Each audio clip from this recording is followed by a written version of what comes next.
হালকা খবর শুনেছিস? পাশের গ্রামের কড্ডু কুস্তি খেলার জন্য উগান্ডা থেকে প্লেয়ার নিয়ে আসছে। তোকে কিন্তু আমাদের হয়ে খেলতে হবে। না দাদু, আমি কুস্তি মুস্তি লড়তে পারবো না। সবার প্রয়োজনে আমি কাজ করি, কিন্তু কাজ শেষ হলে আর কেউ আমাকে চেনে না। ঠিক আছে, যা। তুই যদি কুস্তি জিততে পারিস, তোর সঙ্গে আমার নাতনি দুকুনির বিয়ে দিয়ে দেব। চল, এখন প্র্যাকটিস করা লাগবে। আমায় এই কুস্তি জিততেই হবে। দুকুনির সঙ্গে আমার বিয়ের ব্যাপার বলে কথা। আমার ভাবতেই লজ্জা করছে। দাদু, এর তো বিশাল সাইজ।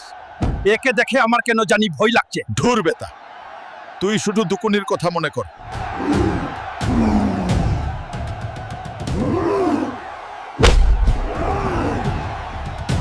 দাদু, আমার ট্রফি লাগবে না। তুমি তোমার কথা রাখো। তোমার নাতনি দুকুনির সঙ্গে এখন আমার বিয়ে দাও, তাহলেই আমি শান্তি পাবো। কি বললি তুই? আইনাই নিজের চেহারা দেখছিস?